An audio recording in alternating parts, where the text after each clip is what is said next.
Hello friends, good morning. നമ്മുടെ reality സീരിയലിലേക്ക് എല്ലാവർക്കും സ്വാഗതം. അങ്ങനെ ചന്ദ്രമതി മഹിമയെ വിളിക്കുകയാണ്, ഒരു വിശേഷം ഉണ്ടെന്ന് പറഞ്ഞു. അപ്പം എന്ത് വിശേഷം? സത്യം ഞാൻ പറഞ്ഞ വർഷ പ്രഗ്നൻ്റ് ആണെന്ന് പറഞ്ഞു. അത് കേട്ടപ്പോഴത്തേക്കും മഹിമയ്ക്ക് ഭയങ്കര സന്തോഷം. അയ്യോ, മഹിമയ്ക്ക് പറയാൻ വാക്കുകളില്ലാതെ ഇങ്ങനെ കണ്ണൊക്കെ നിറഞ്ഞ് ഭയങ്കര ഇങ്ങനെ ഇതായിട്ട് ഇരിക്കും. ദൈവം എൻ്റെ പ്രാർത്ഥന കേട്ടു എന്നും പറഞ്ഞ് ഇങ്ങനെ ഇരിക്കുമ്പോൾ ഇവിടെ മറ്റെല്ലാവരും വലിയ സന്തോഷത്തിലാണെന്നും പിന്നെ വർഷയ്ക്ക് മാത്രം ഒരു സന്തോഷം ഇല്ലാത്തതെന്ന് ചന്ദ്രമതി പറയാം. അപ്പം എന്തു പറ്റിൻ്റെ മൂക്ക്? അത് നീ നേരിട്ട് തന്നെ വന്ന് ചോദിക്കേണ്ടി വരുമെന്ന് പറയുമ്പം അത് അവൾ പ്രതീക്ഷിച്ച് കാണത്തില്ലെന്നേ. പെട്ടെന്ന് അറിഞ്ഞതിൻ്റെ ഒരു ഷോക്കായിരിക്കും ഒരു പക്ഷേ. ഉള്ളിൽ സന്തോഷമൊക്കെ കാണുമെന്നൊക്കെ മഹിമ പറയാം. ഞാൻ നാളെ തന്നെ അങ്ങോട്ട് വരാമെന്ന് പറഞ്ഞു. പിന്നെ വിളിക്കാൻ ചന്ദ്രമതി, ഞാനേ സന്തോഷ വാർത്ത മധുവേട്ടനോടൊന്ന് പറയട്ടെ കേട്ടോ എന്ന് പറഞ്ഞിങ്ങനെ ഫോണങ്ങ് കട്ട് ചെയ്തു. അപ്പോൾ മഹിമയ്ക്ക് ഭയങ്കര സന്തോഷം. സമയം ശ്രീകാന്ത് സങ്കടപ്പെട്ട് അവിടെ ഇരിക്കുന്നു. അപ്പോൾ രേവതിയും സച്ചി ഇറങ്ങി ചെല്ലുമ്പോൾ ശ്രീകാന്ത് ഭയങ്കര സങ്കടപ്പെട്ട് എന്തൊക്കെയോ ആലോചിച്ച് അവിടെ അങ്ങനെ ഇരിക്കുന്നത് കാണുന്നത്. എന്താടാ നീ എന്താ ഇവിടെ ഒന്ന് തനിച്ചിരിക്കുന്നതെന്ന് ചോദിച്ച് അവരങ്ങ് ചെന്നു. അപ്പോൾ ശ്രീകാന്ത് ഒന്നും മിണ്ടാതെ അവിടെ നിന്ന് എഴുന്നേറ്റ് മാറിപ്പോകും. അപ്പോൾ ഇവനിത് എന്തു പറ്റിയെന്ന് രേവതി. എന്താടാ? അപ്പോൾ ഞാൻ ചെറിയൊരു ടെൻഷനിലാണെന്ന് ശ്രീകാന്ത് പറഞ്ഞു. ടെൻഷനോ? എന്ത് ടെൻഷൻ? എന്താ പറ്റിയേ? അതിന് സർപ്രൈസ് തരാൻ വേണ്ടിയിട്ടല്ല വർഷ പ്രഗ്നൻ്റ് ആയ കാര്യം നമ്മളോട് ആരോടും പറയാതിരുന്നത്. വയറ്റിലുള്ള കുഞ്ഞിനെ നമ്മളാരും അറിയാതെ ഇല്ലാതാക്കാൻ വേണ്ടിയിട്ടായിരുന്നു എന്ന കാര്യം ശ്രീകാന്ത് പറയുമ്പം എൻ്റെ ഈശ്വര എന്നും പറഞ്ഞ് രേവതി ഇങ്ങനെ നിൽക്കുക കേട്ടോ. നീ എന്തൊക്കെയാ പറയുന്നേ? നിനക്ക് എന്താ പറ്റിയേ? ഇല്ലാതാക്കാൻ വേണ്ടിയിട്ടോ? അപ്പോൾ അതെന്ന് ശ്രീകാന്ത് പറഞ്ഞു. അപ്പോഴും സച്ചി രേവതിയും പേടിച്ച് അന്തം വിട്ട് ഇങ്ങനെ നിൽക്കുക. പപ്പായ ജ്യൂസ് കുടിച്ചതും പാതിരാത്രി എഴുന്നേറ്റ് ഡാൻസ് കളിച്ചതൊക്കെ അതിന് വേണ്ടിയിട്ടാണെന്ന കാര്യവും പറയുക. അപ്പോഴും ഇവർക്കത് വിശ്വസിക്കാൻ പറ്റുന്നില്ല. നീ എന്തൊക്കെയാ ഈ പറയുന്നേ? പ്രസവവേദന സഹിക്കാൻ പറ്റില്ല, അതുകൊണ്ട് ഞാൻ പ്രഗ്നൻ്റ് ആവില്ല എന്നൊക്കെ അവൾ മുന്നേ പറഞ്ഞിരുന്നല്ലോ. അതിൻ്റെ ബാക്കിയായി ഇപ്പം നമ്മൾ ഈ കണ്ടതൊക്കെ എന്ന കാര്യങ്ങൾ പറയുക കേട്ടോ. ശ്രീകാന്ത് പ്രതീക്ഷിക്കാതെ അവൾ പ്രഗ്നൻ്റ് ആയല്ലോ. അപ്പോൾ അവളെന്നോട് ദേഷ്യപ്പെട്ടതും വഴക്കിട്ടതും ഒക്കെ അതുകൊണ്ടാണെന്ന കാര്യവും പറഞ്ഞു. അന്ന് അവളെ കാര്യങ്ങളൊക്കെ പറഞ്ഞ് മനസ്സിലാക്കിയിരുന്നതല്ലേ, അവളുടെ മനസ്സ് മാറിയെന്ന് ഞാൻ കരുതിയതെന്ന് രേവതി അന്നേരം പറഞ്ഞു. അപ്പോഴത്തേക്കും സുധി അങ്ങോട്ടേക്ക് വരിക. അവൾക്കെല്ലാം കുട്ടിക്കളിയാണല്ലോ, ഇതും അങ്ങനെ തന്നെയാണെന്ന് സച്ചി. അല്ലെങ്കിൽ ആരെങ്കിലും എങ്ങനെയൊക്കെ കാണിക്കുമെന്നൊക്കെ ചോദിക്കുക. എടാ നീ അവളോട് ഇതിനെപ്പറ്റി സംസാരിച്ചില്ലേന്ന് ചോദിച്ചപ്പം ഞാൻ സംസാരിച്ചു എന്ന് പറഞ്ഞു. അപ്പോൾ സുധി ഒന്നും അല്ലാതെ പുറത്തേക്ക് ഇറങ്ങി വരും കേട്ടോ. അപ്പോൾ സുധി അങ്ങോട്ടേക്ക് ഇറങ്ങി വന്ന് ഇവരുടെ സംസാരം അതൊക്കെ കേൾക്കുക. അവൾ പ്രഗ്നൻ്റ് ആണെന്ന് നമ്മളെല്ലാവരും അറിഞ്ഞല്ലോ, ഇനി അവൾ അങ്ങനെ ഒന്നും ചെയ്യില്ല, നീ പേടിക്കാതെ എന്നൊക്കെ ഇങ്ങനെ പറയുകയാണ് രേവതി. അപ്പോഴത്തേക്കും ശ്രീകാന്ത് അങ്ങനെയൊക്കെ നമുക്ക് പ്രതീക്ഷിക്കാവുന്നതേ ഉള്ളൂ, എന്നാലും നിങ്ങളുടെയൊക്കെ ഒരു കണ്ണവളിൽ വേണമെന്ന് ശ്രീകാന്ത് പറഞ്ഞു. എടാ നീ എന്തിനാ ഈ പേടിക്കുന്നേ? അവൾ ഇനി എന്നും എൻ്റെ കയ്യിലായിരിക്കുമെന്നും പൊന്നുപോലെ നോക്കില്ലേ ഞാൻ അവളെ എന്ന് രേവതി പറയാം. ഒരു കുഴപ്പവും വരില്ല, നീ ചുമ്മാ ഇങ്ങനെ വെറുതെ പേടിക്കല്ലേ എന്നൊക്കെ പറയുമ്പോൾ അവൻ്റെ ചിരി കണ്ടില്ലേ, ടെൻഷനൊക്കെ മാറിയെന്ന് ശ്രീകാന്ത്. അപ്പോഴത്തേക്കും സുധി ഇങ്ങനെ ചെവി വട്ടം പിടിച്ചിങ്ങനെ വന്ന് നിൽക്കുക കേട്ടോ.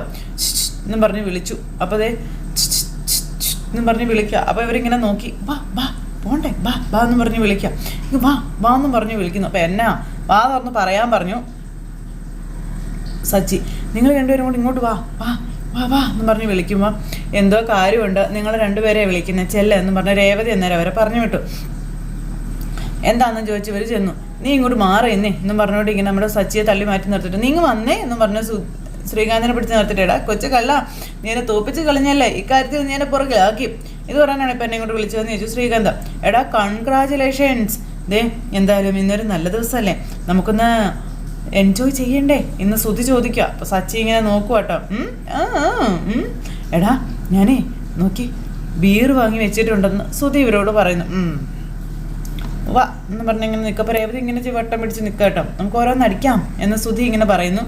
പിന്നെ നമ്മളോട് ശ്രീകാന്ത് ഇങ്ങനെ നിൽക്കുന്നു. അപ്പോൾ നിങ്ങൾ രണ്ടുപേരും വാ. അപ്പം ഞങ്ങളില്ല എന്ന് പറഞ്ഞു ശ്രീകാന്ത്. എടാ ഇത്രയും സന്തോഷമുള്ള ദിവസമല്ലേ, ഒന്നുമില്ലെങ്കിൽ നമ്മുടെ അനിയൻ അച്ഛനാകാൻ പോലെ ഇത് നമ്മൾ ആഘോഷിക്കണ്ടേ, നിങ്ങൾ രണ്ടുപേരും വരണമെന്ന് സുധി പറഞ്ഞു. സന്തോഷമുള്ള ദിവസമൊക്കെ തന്നെയാണ്, പക്ഷെ നിൻ്റെ കൂടെ ഒന്ന് ബിയർ അടിച്ചാലേ ആ സന്തോഷം പോയി കിട്ടുമെന്ന് സച്ചി. അപ്പോൾ രേവതി ഓഹോ എന്നും പറഞ്ഞ് നിൽക്കാം. അരക്കുപ്പി അടിച്ച് അപ്പം തുടങ്ങുമെന്നും പറഞ്ഞുകൊണ്ട് സച്ചി ഇങ്ങനെ പറയാം കേട്ടോ. എൻ്റെ ഭാര്യ കള്ളം പറഞ്ഞു, എന്നെ ചതിച്ചു, എൻ്റെ അമ്മയ്ക്ക് അവളോടുള്ള ദേഷ്യം മാറുന്നില്ല, ഇതൊക്കെ തന്നെ പറഞ്ഞുകൊണ്ടിരിക്കേ. നമ്മളെ കത്തി വെച്ച് കൊല്ലുമെന്ന് ശ്രീകാന്തും അങ്ങ് പറയുക. അവസാനം ബീറിൻ്റെ പൈസയും ചോദിക്കും. സത്യമായിട്ടും ഇന്ന് ഞാൻ സ്ഥിരം ഡയലോഗ് പറയത്തേ ഇല്ല. ഇതൊക്കെ ഞാൻ കേട്ടതാണ് ശ്രീകാന്ത്. നിങ്ങൾ ബീറിൻ്റെ കാശും തരണ്ട, ഒന്നുമില്ലെങ്കിലും ഞാനൊരു ബിസിനസ്മാൻ അല്ലേടാ, എന്തായാലും നമുക്ക് പോകാടാ അതൊക്കെ നീ ഇപ്പം പറയും, അരക്കുപ്പി അടിച്ചാ അപ്പോൾ തന്നെ നീ ആൾ മാറും, അതിൽ കൊണ്ടുവന്ന് തലവെച്ചേരാൻ ഞങ്ങൾക്ക് താല്പര്യമില്ല എന്ന് പറഞ്ഞു സച്ചി. ചേട്ടൻ ചെല്ലാൻ പറഞ്ഞു ശ്രീകാന്ത്. ഓ നമ്മൾ പറയുന്ന സുധി അങ്ങ് പോകും. ശരി, നിങ്ങൾ രണ്ടുപേരും കഴിക്കുന്നില്ല, വേണ്ട, ഞാനല്ലേ വാങ്ങിച്ചു, ഞാൻ ഒറ്റയ്ക്ക് കഴിച്ചോളാം.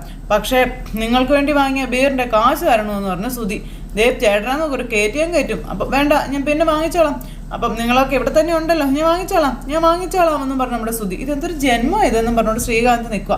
അപ്പോൾ രേവതി ഇങ്ങനെ അവിടെ നിൽക്കുമ്പോൾ രേവതിയെ മൈൻഡ് ചെയ്യാതെ സുധി അവിടെ നിന്ന് അങ്ങോട്ടേക്ക് പോയി. ഈ സമയത്ത് അയ്യോ എൻ്റെ പൊന്നെ സച്ചിയേട്ടാ, നിങ്ങളുടെ ചേട്ടനൊരു അവതാരം തന്നെയാണ് കേട്ടോ എന്ന് രേവതി. ഇതിനെന്താ പറയാമെന്നും പറഞ്ഞുകൊണ്ട് രേവതി ഇങ്ങനെ നിൽക്കുമ്പോൾ നീ ചെന്ന് കിടക്ക, സമയമായില്ലേ എന്ന് പറഞ്ഞു ശ്രീകാന്തിനോട്.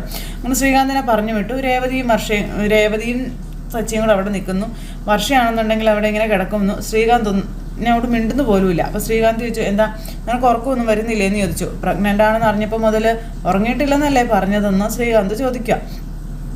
പേടിക്കാനൊന്നും ഇല്ലെന്നേ, നീ നല്ല സുഖമായിട്ട് സമാധാനമായിട്ട് കിടന്നുറങ്ങിക്കോളാൻ ശ്രീകാന്ത് വർഷയോട് പറഞ്ഞു കൊടുക്കുന്നു.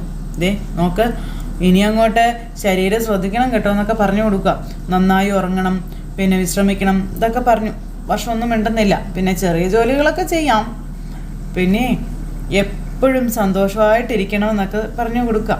അത്തരം കാര്യങ്ങൾ മാത്രമേ ചിന്തിക്കാൻ പാടുള്ളൂ എന്നും. വർഷം അതിനൊന്നും മിണ്ടുന്നില്ല, മിണ്ടാതെ ഇങ്ങനെ കിടക്കുക. പിന്നെ നമുക്ക് നാളെ ഡോക്ടറെ കാണാൻ പോകണം, ചെക്കപ്പ് ചെയ്യാനുണ്ടെന്നൊക്കെ പറഞ്ഞു. ബാക്കിയൊക്കെ ഡോക്ടർ പറഞ്ഞു തരുമെന്ന് പറഞ്ഞു. അപ്പോഴത്തേക്കും വേണ്ട, ഹോസ്പിറ്റലൊന്നും പോകണ്ടെന്ന് പറഞ്ഞുകൊണ്ട് വർഷ ചാടി അങ്ങ് എഴുന്നേറ്റു. അതെന്താ ഹോസ്പിറ്റലിൽ പോകണ്ടാത്ത, ഇനി ഇടയ്ക്കിടയ്ക്ക് ഡോക്ടറെ കണ്ട് ചെക്കപ്പൊക്കെ നടത്താനുള്ളതാണെന്ന് ശ്രീകാന്ത് പറഞ്ഞു. എനിക്ക് നാളെ സ്റ്റുഡിയോയിൽ പോകണമെന്നേ, കുറേ ഡബ് ചെയ്യാനുണ്ടെന്ന് പറഞ്ഞു. അത് കേട്ടപ്പോൾ അതൊന്നും പറഞ്ഞാൽ പറ്റത്തില്ല എന്ന് ശ്രീകാന്ത് പറയണം. ഡോക്ടറെ കണ്ടേ പറ്റുള്ളൂ എന്നും. കുറച്ച് ദിവസത്തേക്ക് നീ ലീവ് എടുക്കാൻ പറഞ്ഞു. ഞാനും ലീവ് എടുക്കാം, കുറച്ച് ദിവസം നിനക്കൊപ്പം നിൽക്കാം. എന്തിനാ, അതിൻ്റെ ആവശ്യമൊന്നുമില്ല, എനിക്ക് ലീവൊന്നും കിട്ടത്തില്ല എന്ന് പറഞ്ഞു. ഞാൻ ഡബ് ചെയ്യുന്ന കഥാപാത്രങ്ങൾക്ക് ഞാൻ തന്നെ ഡബ് ചെയ്യണമെന്നും വേറൊരാളെ കൊണ്ട് ഡബ് ചെയ്യിപ്പിച്ചാൽ അത് വോയിസ് മാറത്തില്ലെന്നും ചോദിക്കുക. അപ്പം അങ്ങനെയൊക്കെ ചെയ്യിക്കാറുണ്ടല്ലോ, നീ ലീവ് എടുക്കാതിരിക്കാൻ ഓരോരോ കാരണങ്ങളുണ്ടാക്കി പറയരുത് കേട്ടോ. പക്ഷേ നിന്റെ വയറ്റിൽ വളരുന്ന കുഞ്ഞ് നിനക്കൊരു ബാധ്യതയായിട്ടാണ് ഇപ്പോൾ തോന്നുന്നതെന്നുള്ള കാര്യം ശ്രീകാന്ത് പറയുക. അതിനൊരു അനുഗ്രഹമായിട്ട് കരുത് വർഷയെന്നും പറഞ്ഞു. ഇപ്പം നീ ഒറ്റയ്ക്കല്ല, നിന്റെ കൂടെ ഒരു കുഞ്ഞുമുണ്ട്, അത് നീ ഓർക്കണമെന്ന് പറഞ്ഞു. ആ ബോധം നിനക്ക് വേണമെന്നും പറയാം. നല്ലതുപോലെ ശ്രദ്ധിക്കണമെന്നും. മുമ്പത്തെ പോലെ ഓടാനും ചാടാനും ഒന്നും പാടില്ല. പറയുന്നതൊക്കെ നീ ശ്രദ്ധിക്കുന്നുണ്ടോ എന്ന് ചോദിക്കുമ്പോഴത്തേക്കും വർഷയ്ക്ക് ദേഷ്യം വരുന്നുണ്ട്. വർഷം എന്നിട്ട് കല്ല് തുള്ളി ഏറ്റി പോവും അവിടുന്ന്. വർഷ പോകുന്ന പോക്ക് കണ്ടില്ലേ, ഇപ്പം നിന്നോട് ഞാനെന്താ പറഞ്ഞു, ശ്രദ്ധിക്കണമെന്നല്ലേ പറഞ്ഞത്, പിന്നെന്താ നീ ഇങ്ങനെയൊക്കെ കാണിക്കുന്നേ എന്ന് ചോദിച്ചു. അങ്ങനെ ശ്രീകാന്ത് കുറേയൊക്കെ വർഷയ്ക്ക് പറഞ്ഞു കൊടുക്കുന്നു. നീ ഇങ്ങനെ എടുത്തിയാടി തുള്ളിച്ചാടി എന്ന് പെരുമാറാതെ സന്തോഷത്തോടെ പെരുമാറുകയാണ് വേണ്ടതെന്ന് ശ്രീകാന്ത് പറഞ്ഞു കൊടുത്തു. അഭിനയിക്കാനല്ല നിന്നോട് ഞാൻ പറഞ്ഞത്, നീ ശരിക്കും അങ്ങനെ തന്നെ ആയിരിക്കണമെന്നാണ് പറഞ്ഞത്. നോക്ക്, ഈ ദിവസങ്ങളും മാസങ്ങളൊക്കെ പെട്ടെന്ന് അങ്ങ് പോകുമെന്നും പിന്നെ കുറച്ച് മാസം കഴിയുമ്പോൾ നമ്മുടെ മുറിയിൽ ഒരാൾ കൂടി ഉണ്ടാകുമെന്ന കാര്യമൊക്കെ ശ്രീകാന്ത് പറയാം. നമുക്കേ തൊട്ടിൽ ഇവിടെ കെട്ടണം, അങ്ങനെ ഇങ്ങനെയാന്നൊക്കെ പറഞ്ഞ് ശ്രീകാന്ത് ഇങ്ങനെ പറയുന്നു. വർഷയാണെന്നുകൊണ്ടിൽ പേടിച്ചരണ്ടിങ്ങനെ നിൽക്കുക കേട്ടോ. അതുപോലെ തന്നെ നമ്മുടെ കുഞ്ഞെ നമ്മളെ ആദ്യമായിട്ട് അമ്മ അച്ഛ എന്ന് വിളിക്കുന്ന ദിവസം, ഇതൊക്കെ കേൾക്കുന്നത് വർഷയ്ക്ക് ഭയങ്കര അരോചകമായി തോന്നുന്നു. കുഞ്ഞു പിറന്ന ദിവസം തന്നെ ആ ദിവസവും നമ്മൾ ജീവിതകാലം മുഴുവനും ഓർത്തിരിക്കും എന്നും പറഞ്ഞിങ്ങനെ നീ നോക്കിക്കോ, അന്ന് സന്തോഷം കൊണ്ട് നമ്മൾ കരഞ്ഞു പോകുമെന്നൊക്കെ ഇങ്ങനെ ശ്രീകാന്ത് പറയാം. വർഷയ്ക്ക് ഇതൊക്കെ കേൾക്കുമ്പോൾ ദേഷ്യവും വരുന്നു. ദൈവം തന്നതിനെ നീ വേണ്ടെന്ന് വെക്കരുത് വർഷയെന്നൊക്കെ ശ്രീകാന്ത് വർഷയോട് പറയണം. നമുക്ക് 2 കൈ നീട്ടി സ്വീകരിക്കാം വർഷേ, നീ വേണ്ടെന്ന് വെക്കരുത് വർഷേ, എനിക്ക് എൻ്റെ കുഞ്ഞിനെ വേണം വർഷേ എന്നൊക്കെ പറഞ്ഞുകൊണ്ട് ശ്രീകാന്ത് ഇങ്ങനെ നിന്ന് പറയാം കേട്ടോ. അതിനെ നീ കളയരുത് എന്നൊക്കെ പറഞ്ഞിങ്ങനെ ശ്രീകാന്ത് വർഷയുടെ കാല് പിടിക്കുക. ഇതൊക്കെ കേട്ടപ്പോൾ വർഷയ്ക്ക് ഭയങ്കര ദേഷ്യം വരുന്നു. ഒന്നും മിണ്ടാതിരിക്കുക, എനിക്ക് ഉറങ്ങണമെന്നും പറഞ്ഞുകൊണ്ട് വർഷ കയറി കിടന്നു. പക്ഷേ ശ്രീകാന്തിന് ഭയങ്കര സങ്കടം. ശ്രീകാന്ത് എന്നിട്ട് സങ്കടപ്പെട്ട് ഇങ്ങനെ അവിടെ നിൽക്കുകയാണ്. പിന്നെ കാണിക്കുന്ന രേവതിയും സച്ചിയും കേട്ടോ. അപ്പോൾ ശ്രീകാന്ത് പറഞ്ഞ കാര്യങ്ങളെപ്പറ്റി ഇങ്ങനെ നമ്മുടെ രേവതി ആലോചിച്ചുകൊണ്ടിരിക്കുക. അപ്പോഴാണ് സച്ചി അങ്ങോട്ടേക്ക് വരുന്നത്. അപ്പോൾ സച്ചി ഏട്ടാ, ദൈവം എന്താ എൻ്റെ പ്രാർത്ഥന മാത്രം കേൾക്കാത്തതെന്ന് രേവതി ചോദിച്ചു. നമുക്കൊരു കുഞ്ഞിനെ തരണമെന്ന് ഞാൻ പ്രാർത്ഥിക്കാത്ത ദിവസം ഇല്ല എന്ന് രേവതി പറയാം. അപ്പോൾ ദൈവത്തിൻ്റെ പ്രിയപ്പെട്ട മകളാണെന്നല്ലേ നീ പറയാറ്, എന്നിട്ട് ദൈവം നിന്നെ മൈൻഡ് ചെയ്യുന്നില്ലല്ലോ എന്ന് സച്ചി. രേവതിക്ക് ഭയങ്കര സങ്കടം. ചിലപ്പോൾ അതിനെന്തെങ്കിലും കാരണം ഉണ്ടാകുമെന്ന് രേവതി പറയാം. നമ്മുടെയും കുഞ്ഞിൻ്റെയും നല്ലതിന് വേണ്ടിയിട്ടായിരിക്കും ഇങ്ങനെ വൈകുന്നത് എന്ന് രേവതി പറയുമ്പം അങ്ങനെ സമാധാനിക്കാമെന്ന് സച്ചി അന്നേരം പറഞ്ഞു. അതെ, ഞാനൊരു കാര്യം പറയട്ടെ, എന്തിനാ ദൈവം ഇങ്ങനെ വൈകിപ്പിക്കുന്നതിൻ്റെ കാരണം എനിക്കിപ്പോൾ പിടികിട്ടി എന്ന് രേവതി സച്ചിയോട് പറയുമ്പം എന്ത് കാരണമെന്ന് ചോദിച്ചു സച്ചി. അതെ, ഇപ്പം കുഞ്ഞ് പിറന്നാലേ നമ്മുടെ കുഞ്ഞിനെ ഈ തണുപ്പത്ത് തറയിലൊക്കെ കിടത്തേണ്ടതായിട്ട് വരത്തില്ലേ? മുറി കിട്ടിയ അവിടെ കട്ടിലും ബെഡും ഒക്കെ ഇട്ട് നമ്മുടെ കുഞ്ഞിനെ അവിടെ കിടത്താലോ എന്ന് രേവതി ഇങ്ങനെ സച്ചിയോട് പറയണു. അത് കേട്ടപ്പോൾ സച്ചിക്ക് സങ്കടം വന്നു കേട്ടോ. നമ്മൾ മുറി കെട്ടാൻ വേണ്ടിയിട്ടായിരിക്കും ദൈവം ഇങ്ങനെ വൈകിപ്പിക്കുന്നതല്ലേ സച്ചേട്ടാന്ന് ചോദിക്കുമ്പോൾ സച്ചി ഇങ്ങനെ അന്തം വിട്ട് രേവതി നോക്കിക്കൊണ്ട് ഇങ്ങനെ ഇരിക്കുക കേട്ടോ. അല്ലേ സച്ചേട്ടാ, ഞാൻ പറഞ്ഞത് ശരിയല്ലേ സച്ചേട്ടാ? അപ്പോൾ ദേ നീ സ്വയം സമാധാനിക്കാൻ ഓരോരോ കാരണങ്ങൾ കണ്ടെത്തിക്കൊണ്ടിരിക്കുകയല്ലേ എന്ന് സച്ചി അന്നേരം ചോദിച്ചു. ഒരു തൊട്ടിൽ കെട്ടാൻ പോലും നമുക്ക് സ്ഥലമില്ലല്ലോ സച്ചിയേട്ടാന്ന് പറയാം. എന്തുകൊണ്ടും വൈകുന്നത് തന്നെയല്ലേ നമുക്ക് നല്ലത് എന്നൊക്കെ ഇങ്ങനെ ചോദിക്കുമ്പം അങ്ങനെയൊന്നും നീ പറയല്ലേ രേവതി എന്ന് സച്ചി.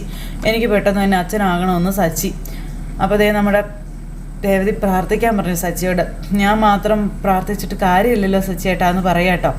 അങ്ങനെ ഇരിക്കുമ്പോൾ സച്ചേട്ടൻ്റെ അനിയൻ സച്ചേട്ടനെ കടത്തി വെട്ടിയെന്നൊക്കെ രേവതി ഇങ്ങനെ സന്തോഷവും സങ്കടമൊക്കെ നിറഞ്ഞു പറയുക. ഇനിയിപ്പോൾ എന്തു പറ്റി, എന്തെങ്കിലും പ്രശ്നമുണ്ടോ എന്നൊക്കെ ചോദിച്ച് സച്ചേട്ടൻ എന്നെയും വഴി നടക്കാൻ സമ്മതിക്കില്ല എന്നൊക്കെ രേവതി ഇങ്ങനെ പറയാം. അപ്പം അത് നീ പറഞ്ഞത് ശരിയാണെന്ന് സച്ചി രേവതിയോട് പറഞ്ഞു. പിന്നെ വർഷയുടെയും ശ്രീകാന്തിൻ്റെയും കുഞ്ഞാകുമ്പോൾ അത് നമ്മുടെ തന്നെ കുഞ്ഞല്ലേ എന്ന് രേവതി സച്ചിയോട് ചോദിക്കണു.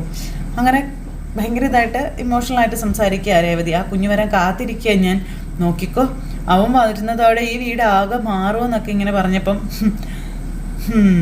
ഒരു കുഞ്ഞിനെ കിട്ടാൻ വേണ്ടി നീ പ്രാർത്ഥിക്കുന്നു, കിട്ടിയ കുഞ്ഞിനെ കളയാൻ വേണ്ടി വർഷ പ്രാർത്ഥിക്കുക, ഓരോത് ചെയ്യുക എന്നൊക്കെ ഇങ്ങനെ സച്ചി പറയുമ്പോൾ അവൾ പേടിച്ചിട്ടല്ലേ സച്ചേട്ടാ എന്ന് രേവതി ചോദിക്കാട്ടോ. പ്രസവിക്കാനുള്ള പേടി കാരണമല്ലേ അവൾ അറിയാതെ എന്തൊക്കെയോ ചെയ്തു കൂട്ടുന്നതോ സച്ചേട്ടാന്ന് രേവതി അന്നേരം പറയുകയും ചെയ്തു. ഇവൾ ഇനി അങ്ങനെ ഒന്നും ചെയ്യത്തില്ല, ഞാനല്ലേ പറയുന്നത്. അതെ നോക്കിക്കോ, അവൾ ആ കുഞ്ഞിനെ പ്രസവിക്കും, എനിക്ക് ഉറപ്പുണ്ടെന്നൊക്കെ പറയുവാണ് രേവതി. അങ്ങനെ സച്ചിയോട് തൻ്റെ ഉള്ളിലെ അതെല്ലാം പറഞ്ഞുകൊണ്ട് ഇങ്ങനെ ഇരിക്കുന്നു.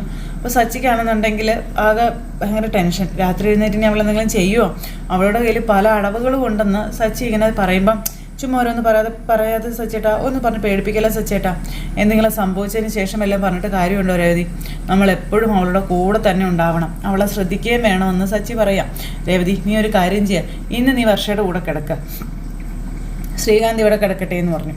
അവനെ അവിടെ കൂർക്കം വലിച്ചു കിടന്ന് ഉറങ്ങുമെന്നും അവളെ ശ്രദ്ധിക്കത്തൊന്നുമില്ല എന്ന് സച്ചി പറയാം. നീ ചെല്ല് രേവതി. അത് സച്ചേട്ടൻ പറഞ്ഞ് ശരിയാ, ഞാൻ പോകാം എന്ന് പറഞ്ഞ് രേവതി എന്നിട്ട് നേരെ ശ്രീകാന്തിൻ്റെ ഒക്കെ മുറിയിലേക്ക് പോവുക. ഈ സമയത്ത് നമ്മുടെ ശ്രീകാന്ത് വർഷയുടെ വയറിൽ ഇങ്ങനെ തൂത്തു കൊടുത്തുകൊണ്ട് ഇങ്ങനെ ഇരിക്കുക. വർഷയ്ക്ക് ഇതൊക്കെ ഭയങ്കര ദേഷ്യമായിട്ട് തോന്നുന്നു. അപ്പോൾ നീ എന്താ ഉറങ്ങാത്തതെന്ന് ചോദിക്കുമ്പം ഉറക്കം വരാതെ ഉറങ്ങാൻ പറ്റുമോ എന്ന് വർഷ ചോദിച്ചു. ശ്രീകാന്ത് അന്നേരം ഒന്ന് ചിരിച്ചു. ശ്രീകാന്ത് എന്താ ഉറങ്ങാത്തതെന്ന് ചോദിക്കുമ്പോൾ ശ്രീകാന്ത് ഇങ്ങനെ നോക്കുക വർഷേ. എന്നെ ഉപദേശിക്കാനുള്ള പുറപ്പാടായിരിക്കും അല്ലേ എന്ന് ചോദിച്ചപ്പം ഡോറിലൊരു മുട്ടുന്ന ശബ്ദം. അപ്പോഴേക്കും രേവതി അകത്തേക്ക് കയറി വന്നു. എന്താ ഏട്ടത്തിന്ന് ചോദിച്ചു ശ്രീകാന്ത്. എനിക്ക് ഒരാഗ്രഹം, ഇന്ന് അനിയത്തി വർഷയുടെ കൂടെ ഇവിടെ കിടക്കണമെന്ന്. നീ സച്ചേട്ടൻ്റെ കൂടെ പോയി കിടന്നോളാൻ പറഞ്ഞു. ആയിക്കോട്ടെ, ഏട്ടത്തിയുടെ ആഗ്രഹം നടക്കട്ടെ എന്ന് പറഞ്ഞുകൊണ്ട് ശ്രീകാന്ത് അവിടെ നിന്ന് പോകും. വർഷയ്ക്ക് ഇതൊന്നും ഇഷ്ടപ്പെടുന്നില്ല. വർഷയാണെങ്കിൽ ഭയങ്കര ദേഷ്യത്തിലിരിക്കുക. അപ്പോൾ വർഷ ഞാൻ അവിടെ കിടക്കാട്ടോ എന്ന് പറഞ്ഞുകൊണ്ട് ശ്രീകാന്ത് എഴുന്നേറ്റ് അവിടെ നിന്ന് പോയി. ആ സമയത്ത് നമ്മുടെ രേവതി വന്ന് വർഷയുടെ അടുത്തിരിക്കാം. വർഷ കിടന്നോളാൻ പറഞ്ഞു. വർഷയ്ക്കാണെങ്കിൽ ഒട്ടും താല്പര്യമില്ല. കിടന്നോ വർഷേ എന്നും പറഞ്ഞുകൊണ്ട് രേവതി നിർബന്ധിച്ച് കിടത്തുക. അപ്പോൾ വർഷ കിടന്നു. രേവതി അന്നേരം വർഷയുടെ തലയിലൊക്കെ ഇങ്ങനെ തലോടി ഉറക്കം വരുന്നുണ്ടെങ്കിൽ ഉറങ്ങിക്കോണം കേട്ടോ എന്നും പറഞ്ഞിങ്ങനെ ഇരിക്കുക രേവതി. ഈ സമയത്ത് നന്നായിട്ട് ഉറങ്ങണം എന്നൊക്കെ രേവതിയും പറഞ്ഞു കൊടുക്കുക. എല്ലാവരും കൂടെ ഒത്തു കളിക്കുകയാണെന്നാണ് തോന്നുന്നത്. ശ്രീകാന്തിനെ പോലെ തന്നെ ഞാൻ ഈ കുഞ്ഞിനെ ഇല്ലാതാക്കുമെന്നുള്ള ഭയം ഇവർക്കും ഉണ്ടെന്നുള്ള കാര്യം പറയാം വർഷ ഇങ്ങനെ മനസ്സിൽ. അതാ എനിക്ക് കാവലിരിക്കാൻ വന്നതെന്നൊക്കെ. അപ്പോൾ ഇനി ഞാൻ വിചാരിച്ചതുപോലെ നടക്കാൻ ബുദ്ധിമുട്ടാണെന്നും സാരമില്ലെന്നും പറയാം. എപ്പോഴായാലും ഞാനത് നടത്തുമെന്നും പറഞ്ഞുകൊണ്ട് വർഷ ഇങ്ങനെ അവിടെ കിടക്കുവാണ്. ആ സമയത്ത് ഉറക്കം വരുന്നില്ല അല്ലേ? ഇല്ല, ഉറക്കം വരുന്നില്ല എന്ന് പറഞ്ഞു വർഷ. എന്താ പേടി കാരണമാണോ എന്ന് ചോദിച്ചപ്പം ഇല്ല, എന്ത് പേടി? അപ്പോൾ പ്രസവിക്കാനുള്ള പേടി കാരണമാണോ എന്നാണ് ചോദിച്ചത്. അതിനെക്കുറിച്ച് നീ മുമ്പ് എന്നോട് പറഞ്ഞിട്ടുണ്ടായിരുന്നല്ലോ എന്ന് രേവതി അന്നേരം വർഷയോട് പറയാം. പേടിക്കേണ്ട കാര്യമൊന്നുമില്ല കേട്ടോ, ധൈര്യമായിട്ടിരിക്കാൻ പറഞ്ഞു. നോക്ക്, ഞാൻ ശ്രദ്ധിച്ചിരുന്നു, പ്രഗ്നൻ്റ് ആയതിൻ്റെ സന്തോഷം ഒന്നും നിൻ്റെ മുഖത്തില്ല എന്നും പിന്നെ അതെന്തുകൊണ്ടാണെന്നൊക്കെ എനിക്കറിയാമെന്നും രേവതി പറഞ്ഞു കൊടുക്കുക. ചില കാര്യങ്ങൾ നമ്മൾ പ്രതീക്ഷിക്കാതെ നമ്മുടെ ജീവിതത്തിലേക്ക് കടന്നു വരുമെന്നൊക്കെ രേവതി വർഷയ്ക്ക് ഉപദേശങ്ങളായിട്ട് പറഞ്ഞു കൊടുക്കുക. അപ്പോൾ പെട്ടെന്ന് നമുക്കത് ഉൾക്കൊള്ളാൻ കഴിഞ്ഞെന്ന് വരില്ല, പക്ഷേ പതിയെ പതിയെ അത് നമ്മുടെ ഹൃദയത്തിൻ്റെ ഭാഗമായി മാറുമെന്നുള്ള കാര്യം പറഞ്ഞു കൊടുക്കുക. നമ്മൾ പോലും അറിയാതെ അത് സംഭവിച്ചുകൊണ്ടേയിരിക്കുമെന്ന്. അപ്പോൾ ഉണ്ടാകുന്ന ഒരു സന്തോഷമുണ്ടല്ലോ, അതൊന്ന് വേറെ തന്നെയാണെന്ന് പറഞ്ഞു കേട്ടോ. പിന്നെ നോക്ക്, ഒരു കാര്യം നീ ചെയ്യാം, നിനക്ക് കേട്ടുറങ്ങാൻ വേണ്ടി ഞാനൊരു കഥ പറഞ്ഞു തരട്ടെ എന്ന് രേവതി ചോദിക്കുക. അപ്പോൾ ചെറുപ്പത്തിൽ എൻ്റെ അച്ഛൻ എനിക്ക് പറഞ്ഞു തന്നിട്ടുള്ള കഥയാണെന്ന് പറഞ്ഞു. അപ്പോൾ വർഷം ഇങ്ങനെ രേവതിയെ തന്നെ നോക്കുക കേട്ടോ. ആ സമയത്ത് മുകളിൽ നമ്മുടെ സുധി ഇങ്ങനൊരു ബീറൊക്കെ അടിച്ച് ചെറിയ സ്നാക്സൊക്കെ തിന്ന് ഇങ്ങനെ അവിടെ ഇരിക്കുക. തന്നെ ഉള്ളൂ എത്ര സന്തോഷത്തോടെ ഞാൻ അവളോടൊപ്പം കഴിഞ്ഞത്. അവൾ എന്നെ ചതിച്ചു എന്നും പറഞ്ഞ് തന്നെ ബീറും കുടിച്ച് തൻ്റെ ഉള്ളിലുള്ള സങ്കടങ്ങളൊക്കെ പറഞ്ഞും ബീർ കുടിച്ചും വീണ്ടും സങ്കടങ്ങൾ പറഞ്ഞും ബീർ കുടിച്ചിരിക്കുന്ന സുധിയെ കാണിച്ചുകൊണ്ട് ഇന്നത്തെ കഥ അവസാനിച്ചു. അപ്പോൾ എല്ലാവരും കാത്തിരുന്ന് കാണണം കേട്ടോ. എല്ലാവർക്കും നല്ലൊരു ദിവസം ആശംസിക്കുകയാണ്. എല്ലാവരുടെയും സപ്പോർട്ടിനും സ്നേഹത്തിനും ഒത്തിരി നന്ദി ഹൃദയത്തിൻ്റെ ഭാഷയിൽ അറിയിക്കുന്നു. അടുത്ത സൂപ്പർ ഹിറ്റ് കഥയുമായി കാണുന്നത് വരെ എല്ലാവർക്കും നന്ദി. Take care. Bye bye. Tata.